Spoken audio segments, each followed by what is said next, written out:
के घर से बाहर निकला। उसी दिन भगवान की उस पर ऐसी कृपा हुई कि उसे बहुत सा धन प्राप्त हुआ।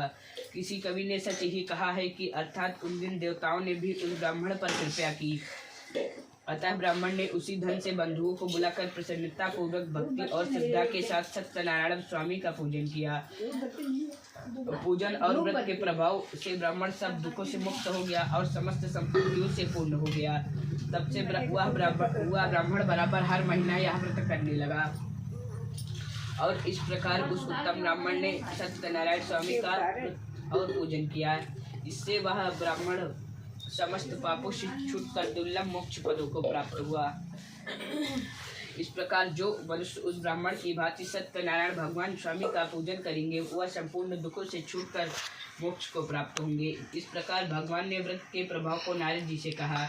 इसके बाद श्री सूत जी ने शौनक आदि ऋषियों से प्रश्न किया कि जो कुछ भगवान महात्मा था वह कथन किया, अब आगे क्या कहूँ, आप लोग कहिए। ऋषियों ने उत्तर दिया, महाराज उस ब्राह्मण से इस व्रत को किसने सुना तथा किसने उस व्रत को किया, यह सारी कथा हम सब की सुनने की इच्छा है, आप कृपया कर कहिए। सूत जी बोले, हे ऋषियों सुनो, ब्राह्मण से सुनकर जिसने इस व्रत को भूतल पर किया वह कथन करता हूँ। एक समय अपनी संपत्ति के अनुसार वही ब्राह्मण बंधुओं के सहित सत्यनारायण स्वामी के पूजन के लिए उद्यत हुआ। इतने में ही एक लकड़ी बेचने वाला वहां आ पहुंचा।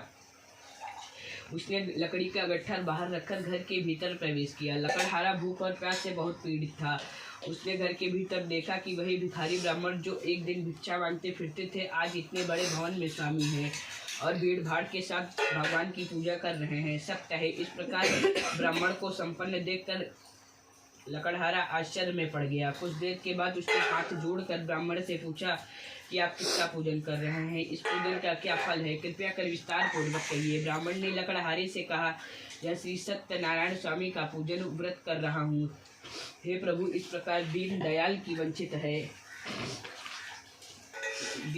वंचित फल प्रदान करते हैं। यह जो मेरा धन धान्य तुम देख रहे हो यह सब श्री सत्यनारायण भगवान की कृपा का प्रसाद है। ब्राह्मण के मुख से इस प्रकार सुनकर लकड़हारा बहुत प्रसन्न हुआ और भगवान का प्रसाद खाकर जल पीकर नगर को प्रस्थान किया। लकड़हारे ने मार्ग में अपने मन में चिंतन कर यह संकल्प किया कि आज जो कुछ भी लकड़ी के बेचने पर मिलेगा मैं उसी से सत्यनारायण भगवान का पूजन करूंगा। इस प्रकार मन में सोचकर लकड़ी का बोझ सर पर रखकर चला गया।